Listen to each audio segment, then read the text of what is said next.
Hi everyone, welcome to a unique episode of Tales from Mauxferry. We are just about ready to start our next story arc.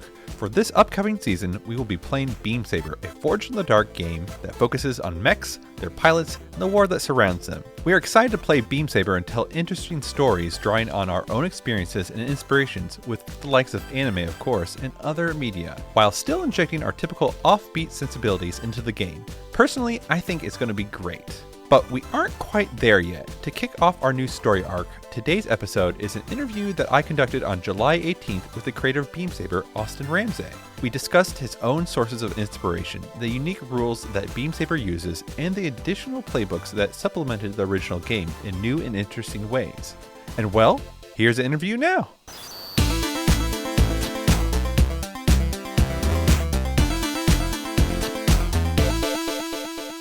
All right, today I have with me Austin Ramsay. As many of you know him as the designer of Beam Saber. But before I get into all that stuff, Austin, introduce yourself. Tell us how you got into RPGs. Hi, everyone. I'm Austin Ramsay. My pronouns are he and him. And how I got into designing games is that in some ways I've always been designing them. You know, those games you play of imagination when you're a kid, where you're imagining your Power Rangers or Mortal Kombat characters or what have you. I distinctly remember a story that my mom told me about me getting upset because the other kids weren't following the rules I had come up with for them. So I've always been designing rules like that, and my knowledge only grew as time went on, and I was exposed to more examples of role-playing games, like when I learned about the idea of classes and prestige classes through Final Fantasy IV. Things got more complicated, and then eventually when I was in grade 6, I want to say, I went to a D&D March break camp, which was the first time I had ever heard of D&D. Yeah, it was actually, it's still ongoing to this day. Well, not with a pandemic going on, but before that, and it takes place at the Royal Ontario Museum in Toronto. So we got to do stuff like pick out our gear while surrounded by medieval armor and weapons and stuff. It was a really great experience and left an impression on me because when I went home, I didn't know where I would buy Dungeons & Dragons books. I certainly didn't have the money for it. So I tried to recreate it as best as I could from memory and with influences from the various media that I was enjoying at the time. Because I could afford to buy a D20 or a couple of dice since they would be $1 each, and I could save up along a week and then go to the local comic shop and buy one of those. Amazing. I guess, how did you go about then getting to Beam Saber? Like, where did that idea come from for, designing Beam Saber and the like? So Beam Saber is actually my third attempt at making a mecha tabletop role-playing game. The first one was when I was in like grade 7 or 8, and again, still working off of best memories of Dungeons & Dragons. I made one because I got introduced to Gundam Wing at that time. Yes, same here. I love Gundam Wing. Doesn't really hold up now that I'm older, but yes, but it was really great for perfect timing for middle school deep closeted edgelord like myself. Absolutely. And then I tried again in high school with a system based more on D20 Modern because I was working with that at the time. And so finally, again, after I don't know how long, I happened to play a game of Firebrands with some friends, and that just like completely reignited my love of mecha genre that had lain dormant for like 10 years. So I started working on Beam Saber, and it was originally going to be a PBTA game, because that was, I was pretty familiar with Powered by the Apocalypse at the time, having played a few of them.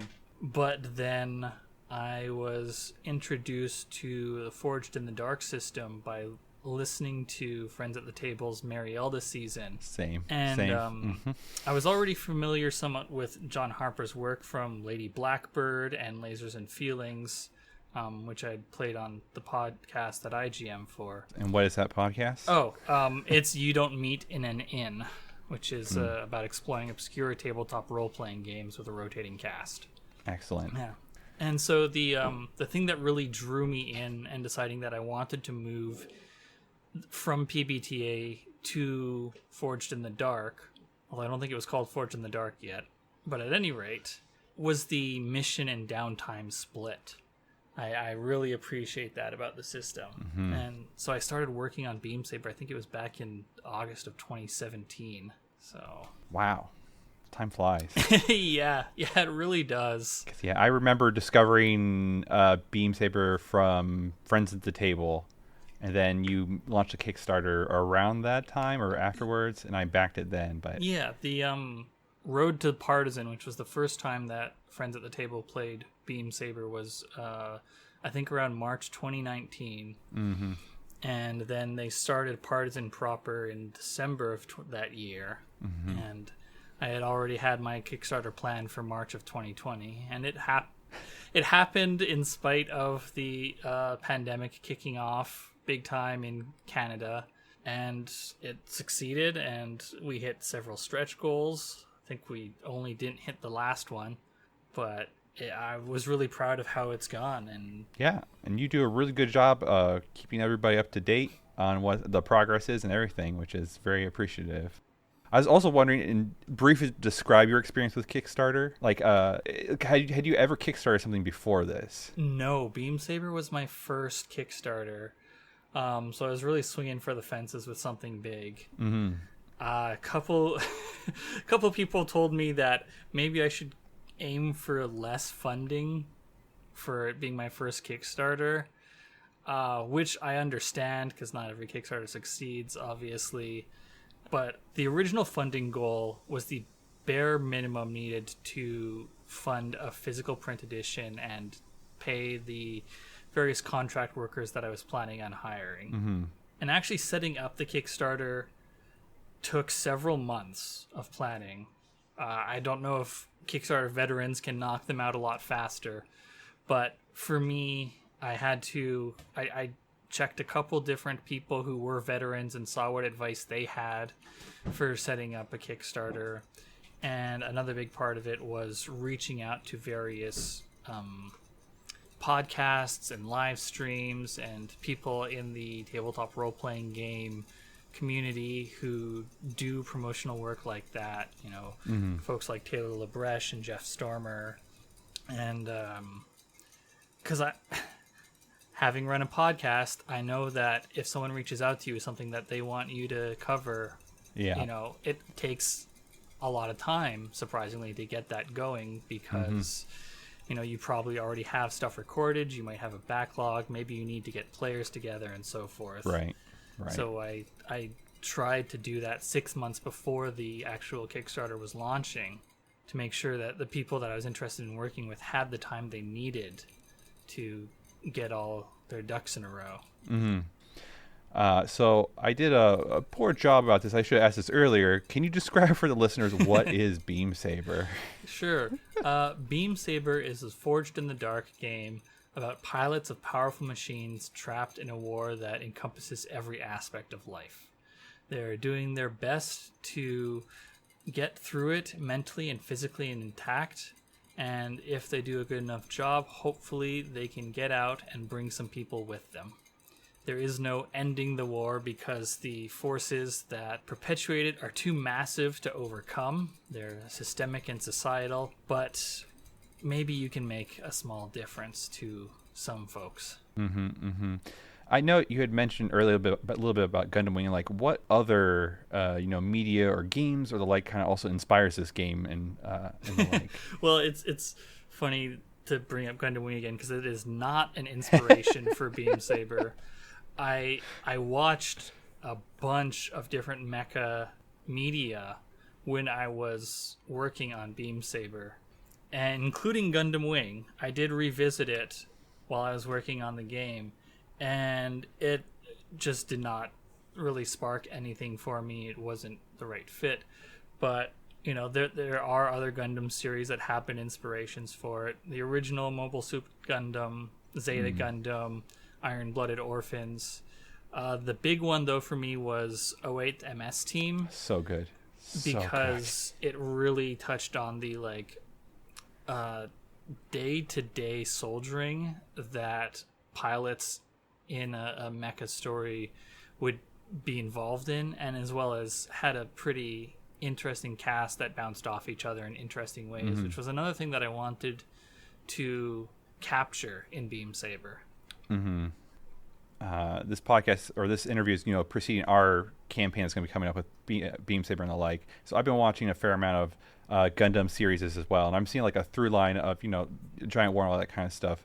But I also notice there's a lot of like love interests, right? Maybe unrefuted or across enemy lines and stuff like that. Is that a topic that you're hoping people tell as well as like that kind of love story, or did you have more of a different kind of story in mind, or sub stories, I should say, in mind? I would say that there wasn't particular types of story that specifically that I was trying to get with Beam Saber. I did include stuff that tries to ratchet up the intensity of the relationships between characters, whether those are the player characters or with NPCs, because it's not just mecha media that I was pulling from. I'm also pulling from like Generation Kill, the HBO miniseries is another touchstone, Mad Max Fury Road, and the movie about a Sherman tank, Fury, the racing anime, Red Line. A whole bunch of stuff is where I'm pulling ideas from. So there is definitely romance stories that happen because those relationships often develop in war stories in general, but I wasn't aiming it for it in particular. Sure, yeah. I remember I had the same experience of like watching Gundam Wing and other animes when I was really young, and so I'm coming back 20 so years later and watching, and I was like, whoa, there's all this other stuff going on that young Josh did not catch on to, and that was one of those kind of sub things of relations and stuff like that, and I was like, okay. So like moving on, so a lot of times thinking of Gundam and Mechs and stuff is like the big robots, right? And it's something super unique to Beam Saber, and there's a whole subset of rules just about Mechs, and there's there's additional skills on the playbooks for just Mechs and all that kind of stuff, and it's super unique. And so how did this rule set come about? Well, it came about iteratively, bit by bit. It started off with, all right, well, what do I want to try and do with the actions? Because something that is often hard to decide with rules is like, where does the pilot end and where does the mech begin? And what stats are tied to the mech and what stats are tied to the pilot? And so originally vehicle actions were part of the vehicle, and they were actually only there's only 2 dots for vehicle actions because you paired it up with a pilot action that was also 2 dots. Oh boy. But that was a little bit of needless complication. It also made that pilot stat basically necessary for everyone to have it maxed out. And so the actions got developed to be more independent from the pilot in a sense. They are still tied to the pilot and not the vehicle, which I describe in the rules as being because different pilots know how to squeeze out a bit more from different vehicles. You put a long-range specialist inside of a close combat mech, and they'll probably be able to squeeze out a bit more range out of that thing. Right. And the thing that I think really most closely exemplifies what the vehicle is are the vehicle's quirks, because those describe what is special about that particular vehicle more so than anything else. It's the thing that the camera would focus on if this were a show when that vehicle is being pushed to its limits, because indeed quirks are spent to push the vehicle for extra dice when rolling. Quirks were actually preceded by a fuel system, which frankly in hindsight was kind of boring. It worked identically to stress for pilots. And during a playtesting session, someone said that was indeed boring, and that it would be nice if... They didn't say it in so many words, to be clear. Sure. But what they said was it would be nice if there was something that made the vehicles feel a bit more characterful. And so quirks came out of that. So, if I remember correctly, I still need to review all the rules again. But like when you exhaust quirks and you have a breakdown, one of your quirks gets worse, right? Or gets like a weird flavor. But that seems like that rule is like you write it down and it really puts the onus on the players and the GM to actually have that degradation actually play out. Did you have something in mind about like how to make sure that those degradations actually come into play? Yeah, well, all the quirks, right from the jump, even before they degrade, are supposed to be written with 2 descriptors, one positive and one negative. And the idea being that the player can choose to call upon the negative side of their vehicle's quirks for XP. Or alternatively, the GM can use the quirk as a way of inflicting consequences. And so when they get degraded, it's just expanding upon that. Because I didn't want to make the player feel like, oh, my vehicle is like a trash heap now because every time I try and run with it, this quirk that I have about it being unbalanced like really kicks my ass. And so I just need to get a whole new vehicle. I didn't want that. I wanted players to always feel like they could rely on their vehicle when they needed to, but when they wanted it to stumble because they thought it was narratively interesting, or maybe they just wanted the XP, then it would be there for them to have that happen. So if I remember correctly, you can add more quirks to your mech because you start with 4 quirks, right? Yes. By building up the enhancement track on your vehicle, you can eventually get more quirks. And the idea is that as you become more in touch with how your vehicle operates, you notice more unique quirks that are particular to this one specific version of the vehicle. The original 4 are like, all right, well, every single Toyota Corolla has these 4 quirks. Sure. But mine in particular has this 5th one that I've learned from spending time with it. Excellent. Okay. Yeah, I wasn't quite sure when I had read that and heard it in play as well, because it was like, initially I was like, is this a mod that gets hammered on or what have you, versus thinking it almost, like, okay, that makes more sense. Like, oh, this actually has a subsystem that no one's noticed before kind of deal. Yeah, it could be that, or there's many different ways that it can be flavored. It was really important to me that the vehicles in Beam Saber, and I really try and say vehicles most of the time instead of mechs, because the vehicles in it don't have to be bipedal giant robots, right? I've seen players who have had a future Dodge Charger as their vehicle. Someone else had just like an 18-wheeler. Another person had a stealth jet. Like, the options are endless, and so I wanted to make sure that the quirk system and the look for a vehicle were equally flexible. Yeah, the one shot that we did testing out Beam Saber for the players, one of my characters actually made a helicopter of sorts for their vehicle, and so it was really interesting him to fly in, especially when, I guess this is another thing we touch on, it's like, it seems like flight is hard to achieve because there's a lot of resources that have to be put in to like make it happen. Like, was that on purpose, or like, what's your kind of thought around that? Well, flight is not necessarily hard to achieve. It's a little, I'll admit that it's a little trickier to wrap your head around if you come from more simulationist games or are expecting. In many games, being able to fly is a massive advantage. Yes. And so because of that, there are requirements that go into that, whether that's, mid-level spell slots or magic items or acquiring rare technologies, what have you. For Beam Saber with vehicles, being able to fly is just part of your look if you want it to be, right? If you say that I'm my vehicle's a helicopter, and one of the look options is mobility. So you can just say it's hover. Now, that changes how the narrative will affect your vehicle, because Beam Saber is a fiction-first game where the narrative directly affects the mechanics.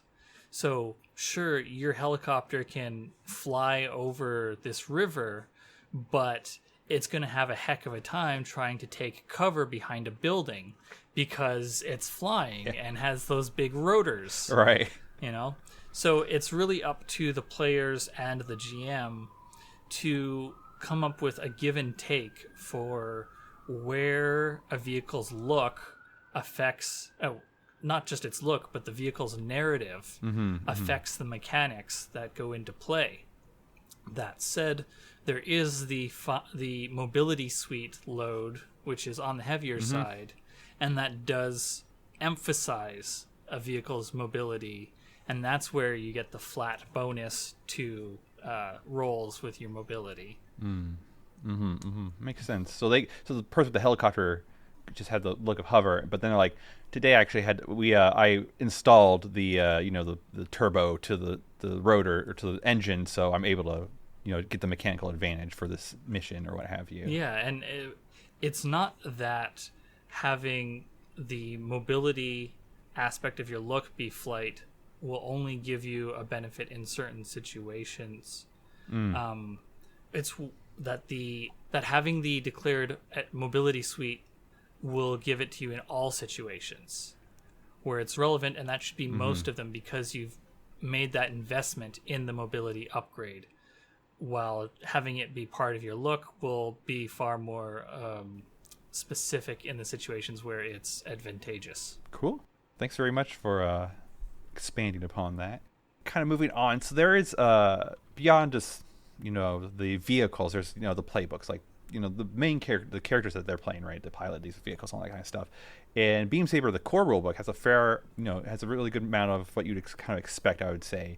But then there's all these additional playbooks from Supply Drop and all these other third parties, and a lot of them are awesome. Like most of my players are very excited for, no offense, but stuff out of the core rulebook. Yeah, no, I get it. There's a lot of really the core rulebook playbooks for me these are the things that I think are key to have available to every single player of Beam Saber. You need them to have the option to be a soldier. You need to have the option of being a technician, an ace, an empath. The bureaucrat's admittedly a little bit weird, sure, but when you find the right player, there are two types of Beam Saber players. There are those who are like, I don't understand this playbook. Why is this here?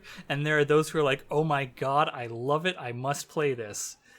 And so I did have more ideas for playbooks at the time, but they were always the really weird things, which is why they ended up in my first supplement, The Growing Conflict, which is where you get stuff like the Hive, which is a psychic entity spread across multiple bodies, or the Wielder, who has a legendary weapon.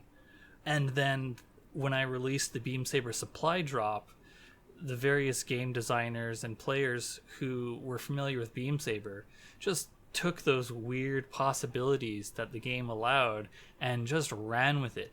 And so you get some really fascinating supplements from people that I have had no hand in. And some of them are singular playbooks, and some of them are full supplements with regions and settings and new vehicles, and some of them are collections of playbooks with essays attached to them. I am just blown away by what people have put into their Beam Saber supply drops. Yeah, there are a lot of really good ones. And before I kind of gush about one of them, I was wondering though, if someone wanted to be a part of supply drop, is there like any legal requirements, any dues that they have to pay to you or anything like that, or how does it work? There is a Beam Saber supply drop license, which can be found on my itch page, which is austin-ramsay.itch.io/beamsaber is where you can find the link for that. But no dues are paid to me. The person who creates it gets 100% of the profits. All you have to do is make it clear that, one, I was not involved in its production, to put a link into Beam Saber itch page somewhere within the document in the credits. Credit myself for Beam Saber's creation, and then there's also a Beam Saber supply drop logo for use within the product. I think those are all the requirements. You'd have to, I'd have to refresh myself with the license to be 100% sure. But yeah, I don't take any of the money. So if anyone listening has thought about making their own Beam Saber material, do it. It's great. There's a huge collection of them that you can find on my itch page. It's a wonderful thing. So, like, coming back to some of these playbooks, one of them, I think it was in the Expanding Conflict, was The Rookie, which I think is awesome. And it's like, it seems like very, very applicable to a lot of Forged in the Dark games. Like, that playbook seems this wide open to just kind of plop wherever. Yeah, it was I wasn't sure about making a Rookie playbook at first. There were some folks in the Beam Saber community who suggested that I make one. This was quite a while ago now, and I wasn't sure about it until I, hit on the idea of, all right, well, what if there's a playbook that just constantly causes problems for everyone around them, unintentionally and good-naturedly? And so that's where the idea for the Rookie comes from. I think the most, while the Rookie doesn't start with this ability, like many of the Growing Conflicts playbooks, there is an ability that is forced to start with. I think that the ability that the Rookie has, where anytime that they take a collateral die, they get an XP, I think is the one that is most indicative of what the Rookie's play style is. You guarantee consequences for an extra die in your roll, but you still get XP win or lose. Yeah, it's just fantastic.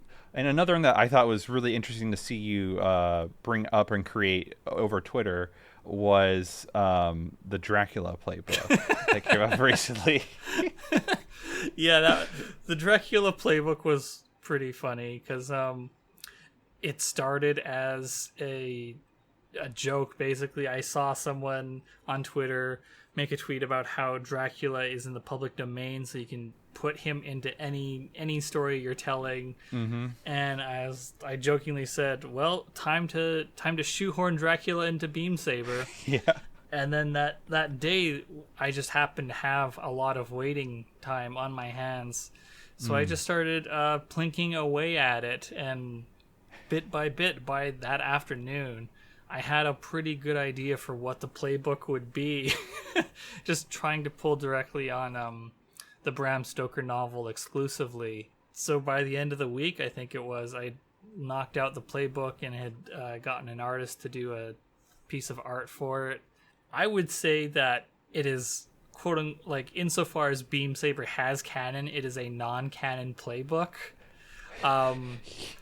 It started as a joke, but I did not design it as a joke. I think that the abilities and gear that it has are narratively interesting and will be fun to use for anyone who wants to give it a try. Absolutely. And if anyone wants to do a whole Beam Saber squad of the Dracula playbook, everyone doing that playbook, let me know. I'd love to hear how it goes. Absolutely, yeah. Hello, it's me, Corbin.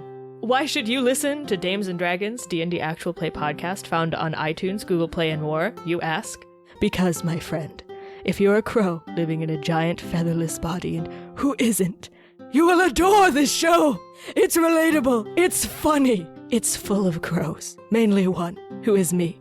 It's original, it's fast-paced, it's worms, it's corn chips. I'm hungry. Be sure to listen to Dames and Dragons while I get a snack. So this next question I have for you is more indulgent for myself. It's like, do you have any advice for me on running Beam Saber for my campaign? And besides rereading the mech resistance rules. There is a whole section in the Game Master chapter that is actually just tips that I put into the book. So I guess read over those. Lean into what the players want, because it is a Forged in the Dark game, and they'll have ideas about where things go. Oh, here's a really important one. Do not over plan. Like Yes. the rulebook has, I hope, extremely clear directions on how to prepare a mission for Beam Saber. And I've listened to a fair bit of people who have played Beam Saber, whether they recorded it for me for feedback or actual plays, and some folk have a tendency of over planning. They develop too much NPCs, too many events, and so forth. Beam Saber missions, generally speaking, should have no more than a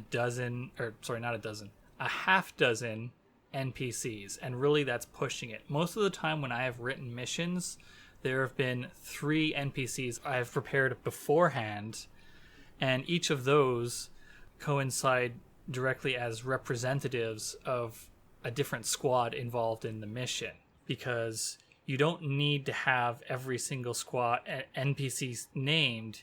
You just need to have a representative for their group. So when you say like half a dozen NPCs or 3, does that count rivals? Because rivals seem like a mechanic to exploit as much as possible. If your squad has rivals, you should definitely try and bring them up as frequently as it makes sense, because that player will love to see them, and the rest of the players, assuming that they enjoy the narrative consequences of having a rival around, will also enjoy the difficulty that a rival brings.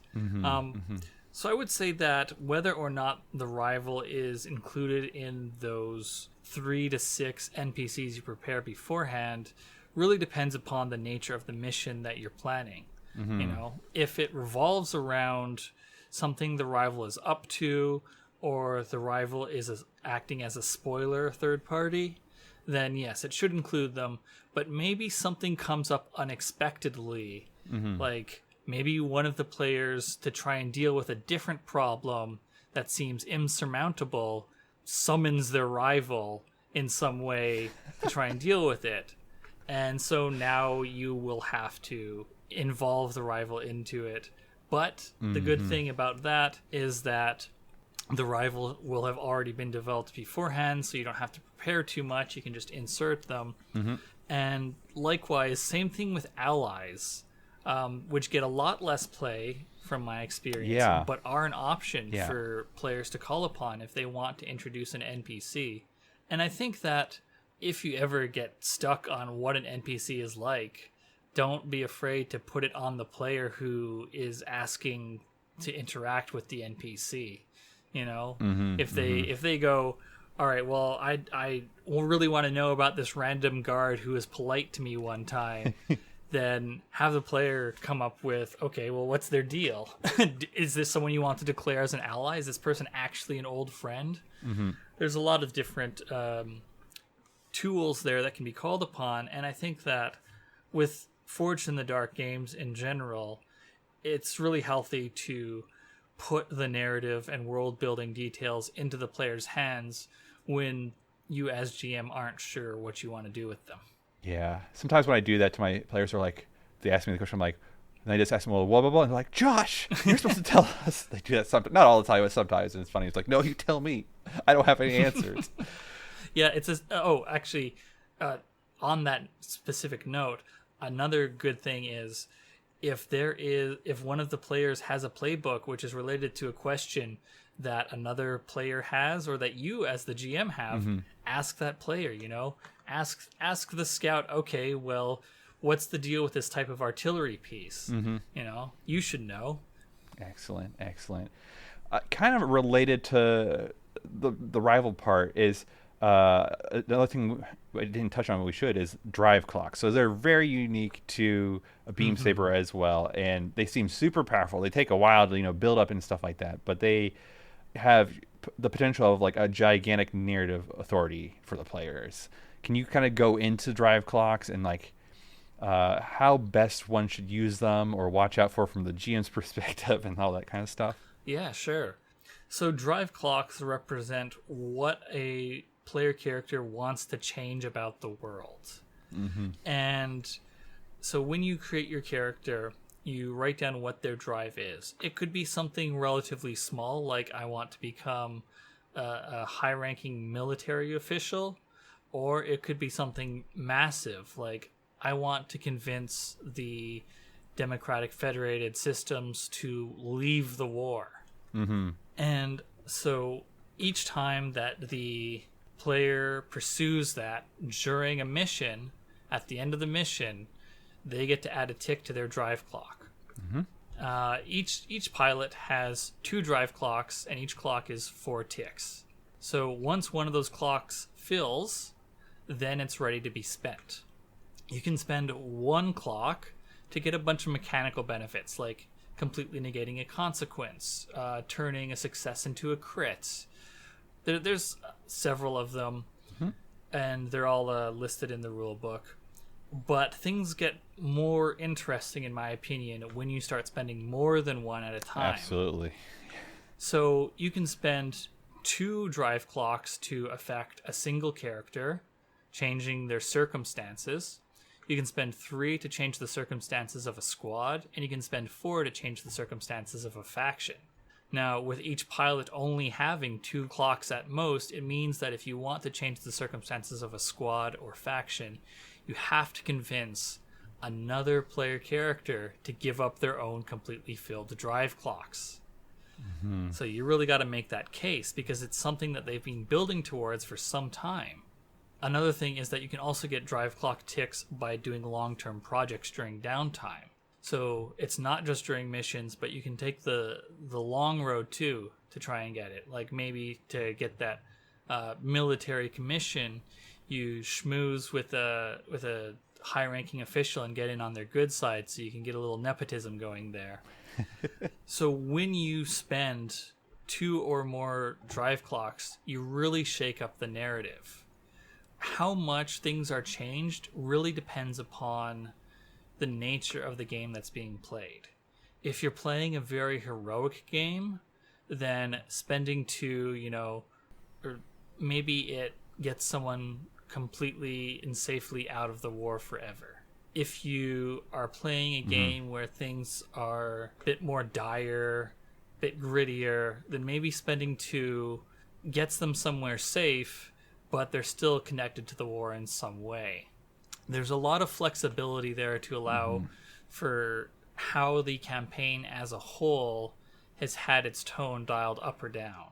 So I would say that in terms of advice, try to, much like Rivals, try to introduce opportunities for drives to come up as much as possible. And remind the players when there is something relevant, especially near the start of the game where they're still learning their characters, and so let them know that this is an opportunity for them to further their goal.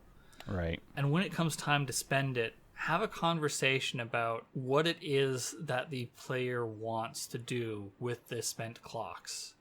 Don't try and undercut it, but make sure that you have a conversation about what fits within the tone of the game as established so far. Because by the time that you've got 2 clocks to spend, it will probably be, at the absolute minimum, probably 2 missions into the game, more likely 4, assuming that it's 2 different player characters spending 1 clock each. That, yeah. Yep. So you should have a pretty good idea of where the campaign as a whole and where the characters are at. You just remind me of like kind of progress and stuff like that. So I've ran Blades in the Dark before for Tales from Mauxferry and the like.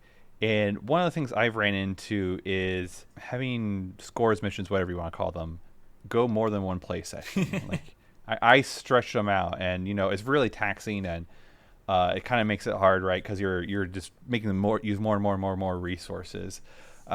For at least Beam Saber, are you picturing like a 1 play session, let's say 3 to 4 hours, is you do the mission and you have that time for the downtime, so when you come around to playing again, you jump into something?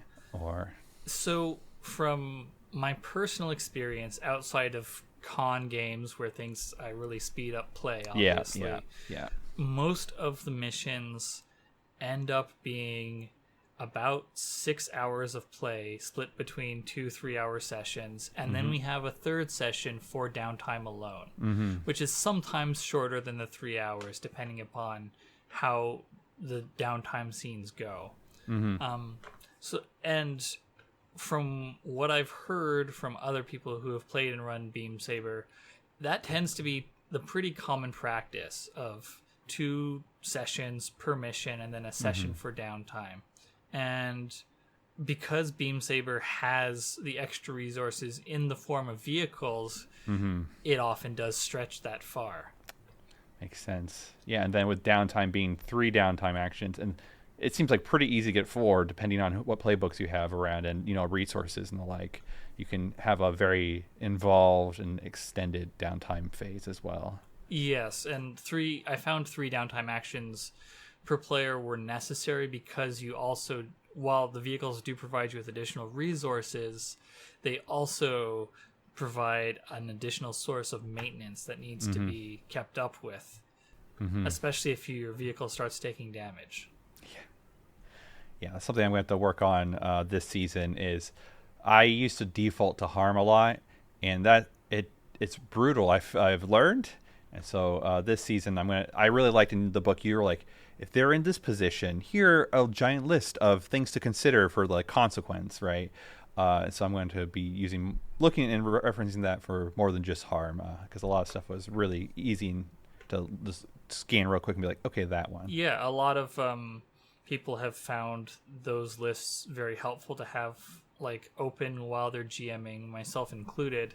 And I think that something those lists help with is reminding the GM that you can give out lighter consequences than the current position. You don't have to give out a risky consequence if you're in a risky position. You can give out 1 or 2 controlled consequences instead. And so that can really soften the blow.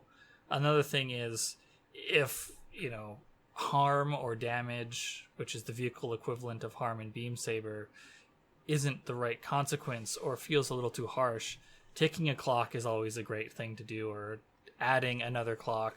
That's part of the reason that in the Beam Saber mission planning directions, there's a whole section about coming up with complications that the players are unlikely to know about before the mission. Right. So that you have a collection of clocks to potentially introduce as consequences. So another mechanic that is it's very unique still. It kind of harkens back to Dungeon World, at least for me a little bit, but not as, it's much more mechanically relevant, I feel, is like the connections and, the cut loose and that whole ecosystem that works together. Like, can you expand on like where that came from, what were your intents and all that kind of stuff? Yeah, so even though it's an older PBTA game, I'm still a huge fan of Apocalypse World and the history system that it has. So that's where it started, is that I wanted to have some way of very clearly showing what the connection is between the various player characters. So each pilot has a connection with every other pilot, and the connection is a 4-tick clock, because this is a Forge in the Dark game, so there are clocks everywhere. Of course. And you start off with 1 tick. And for each tick that you have, you also have a belief about that pilot. This could be something like, they're useless in a vehicle, or they seem sad and I want to find out why. There's a whole bunch of very melodramatic reasons you can come up with for what those beliefs might be. And whenever you struggle because of a belief, whether it's you decide not to assist that pilot with their action when you easily could have, or maybe you actively hinder them, or you forget something, or you quote-unquote forget something. There's many different ways that you can struggle with a belief, and if that happens, you get XP at the end of the session. So it encourages players to interact with their relationship with the other players. This is further developed because the way that you remove stress from your pilots in Beam Saber is with the cut loose downtime activity. and that is about spending time with another pilot. So you have a little scene about how your pilot and the other pilot in the squad relieve stress together. Well, not necessarily the other pilot, about how your pilot relieves stress. It can be anything. It might be that the two of you go out for drinks. Maybe you play some pool together. Maybe you just sit quietly in silence and comfortably read near each other. But it could also be that you tear a strip off of them for their behavior in the previous mission. Whatever helps relieve stress for your pilot. And then you roll dice equal to the number of connections you have with that pilot that you've cut loose with. So and then after that, you add another connection tick. And with that, a belief as well. So if you've spent a lot of time cutting loose with the same pilot, then maybe you're rolling 3d6 to see how much stress you relieve and taking the highest one. But if you haven't spent a lot of time with them, then you're only rolling the 1d6. When that clock fills and gets to 4, you reset it back down to 1. Both of you take 1 XP, and you ask a question about one of the beliefs you have about that pilot, and the player has to answer truthfully. So you might say, you might ask about your belief, they look sad, I want to know why.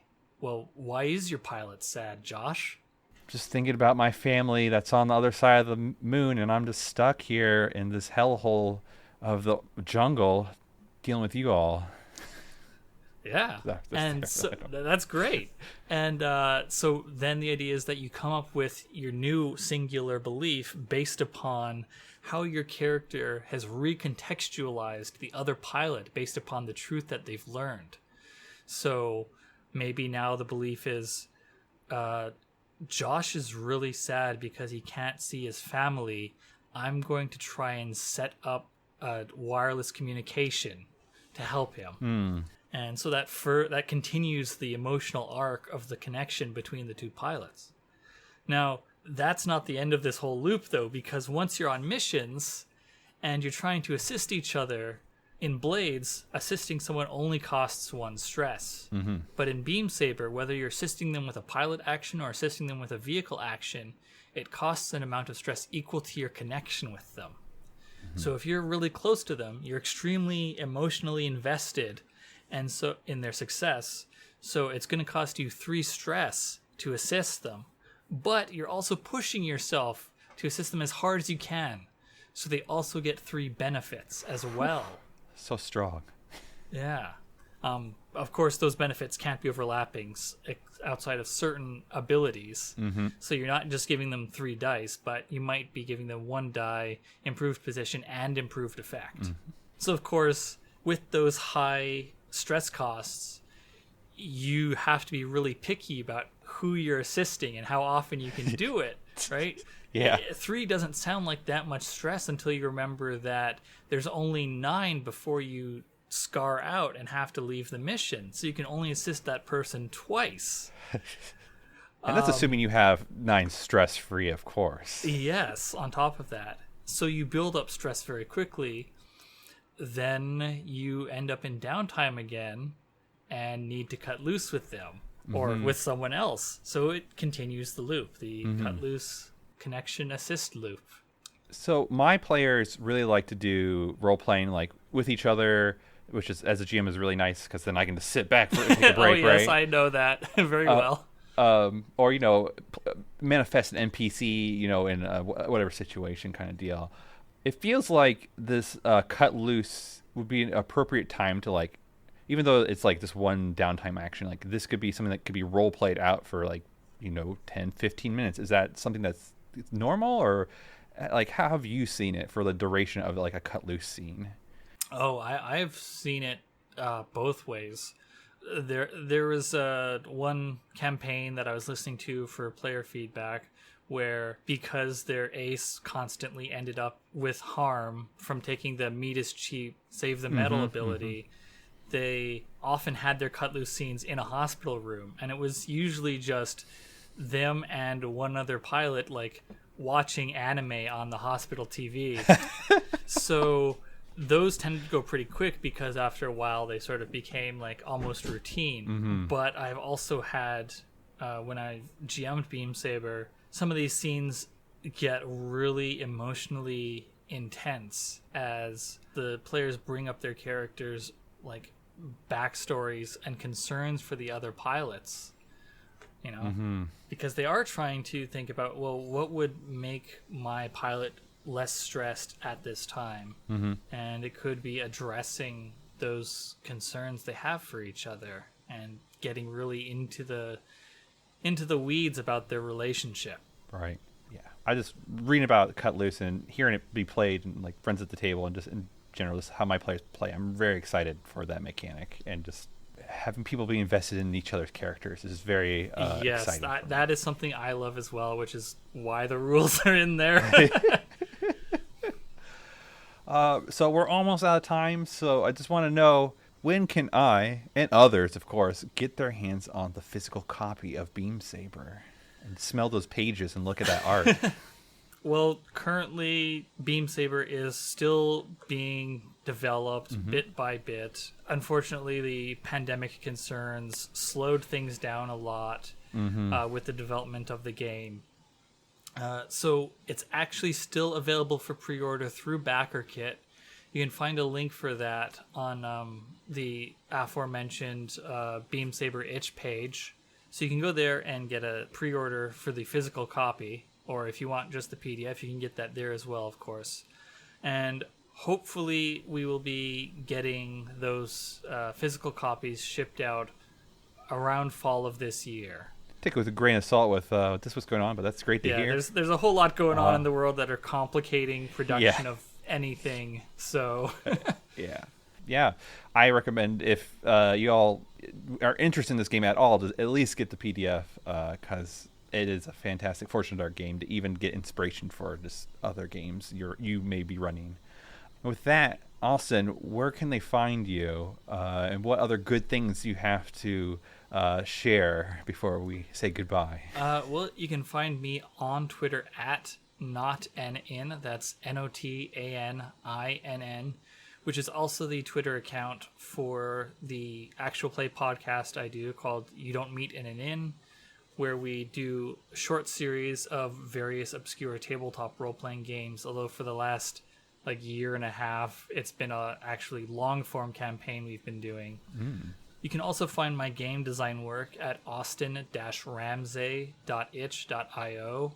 I have Beam Saber there, of course, and its supplements that I've made, but I also have some other games. I've got another Forged in the Dark game, a GM-less dungeon crawl called The Pack.